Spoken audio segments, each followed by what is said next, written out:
Hello, everybody, and welcome to another episode of Lost in the Farmer's Market, where today we're looking at this luscious plant here. Kind of looks like a coleus, doesn't it? Well, you'd be in the right family. It is a mint family member. The scientific name of this plant is Perilla frutiscens tricolor, or as I like to refer to it, Perilla, but fancy as F. Because it is. I mean, look at that purple color. No, if you remember in the last episode, I was lamenting about the lack of purples. Well, this was my solution. Buy some tricolor Perilla and I get my purple, but not quite. Now, if you look carefully, you will notice that it has not fancy leaf margins. This is more like what the non-crispum leaf margin looks like. They're toothed, but they're not wavy and swirly like that green one I just talked about. Now, again, this is in the mint family, Lamiaceae. Perilla comes from the word para, a small bag, satchel, and it refers to the fruiting calyx, the little leafy bits that surround where the seeds are held, but aren't necessarily the seed pod and or seed capsule. It is hardy in USDA zones 10 through 11 as a perennial, but in zones 3 through 9 is considered an annual. And it is an annual that will resow itself in your environment. However, that's good and bad.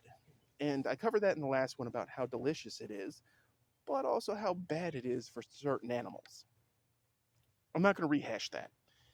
Now, its soil pH is 6.0 to 6.5, which I think is probably more a range closer to the green one.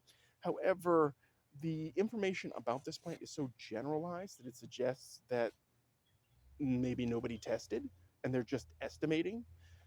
I digress on that, but it takes the same soil, basically garden soil that's well draining, does not retain a lot, retains moisture but isn't wet, so potting soil basically. Its exposure is full sun to partial shade, and in this particular case, as you can see, this one is being shaded by big old okra. But don't worry, the okra will out-height it eventually and it'll be back to normal. Officially, it says its maximum height is about 2 feet and its width is about 1 foot. However, my plant seems to have not gotten the memo because it is already pushing or exceeding 2 feet. And its width and spread and side branching, which is kind of epic. I mean, look at all that side branching. It may be wider than 2 feet by the end of the summer. So clearly that is not the case. We'll probably have to do an update video.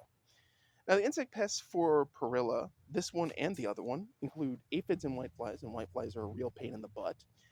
And the diseases that it gets are downy mildew, root rot, and stem rot, which is why you need the good draining soil that isn't sandy necessarily, but doesn't retain enough moisture to allow those fungal diseases to thrive.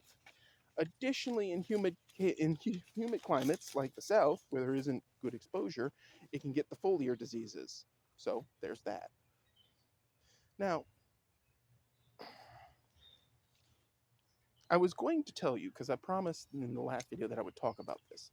So, about 2 weeks ago, we had the farm tour, which in and of itself is folks come out and get to see the facilities, the test gardens, so forth, so on. They get to see where these videos are shot. They get to see the methods in practice, the upgrades, the things that don't necessarily make it on camera for these episodes. So, of course, last week was the week after, and that's usually the, oh God, I want to fall down and pass out kind of zone. So, of course, there wasn't a video. Can't be helped. Fatigue is fatigue. But getting all that stuff ready for the tour was the 2 months prior to the tour. There will probably maybe be a full tour. I haven't decided on that, but the point is that that's why there wasn't a video. Now, we're doing 2 videos here on Perilla right now to fill in that gap so that you get to see these lovely plants. Now, I've talked about what they're used for in the last one. Now, tricolor is more decorative. I mean, it's not the full-blown purple one, which is so purple that I'm pretty sure if you planted enough of them, you could summon Prince's spirit from wherever he is in the great beyond. However, it's a nice mix of the green and the purple with the simplistic leaf edges, and it's not var crispum. And a friend of mine who taste tested it on the tour said, it's close, it's not quite there, but then again, these are not fully matured plants, really. The green one is darn close to mature. It's got the whole wavy leaves and everything. But, in case you're wondering and you didn't watch the last video, Perilla is like what happens flavor wise when basil, oregano, cilantro, and mint have a kid. It's a weird blend. It's tasty, it's unique. As I said before, if you want to eat the leaves raw, wash them and then put some of that Japanese pepper paste on there, and they're amazing. They're amazing in other stuff, but I would not advise using a traditional Italian pesto recipe and use the leaves because they're not one to one with sweet basil. Though maybe mixed in with sweet basil, that might be something interesting. As always, weird culinary plants are out there. You should grow them in your garden. And this one has the same invasive risk as the other one. The North Carolina Invasive Plant Council considers this plant a problem. And just like the other one, it is toxic to ruminants, including horses. Cats and dogs shouldn't eat it. Neither should rabbits. I'm sure there are other things that probably shouldn't eat it. Humans, it's fine.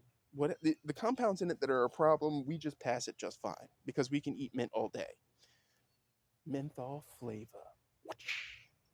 But that is Tricolor Perilla for you folks. So, if you have any thoughts on this particular plant, if you're growing it and you want to add some information that I don't have, please leave it in the comments section. The blog is updating with new and interesting wild plants.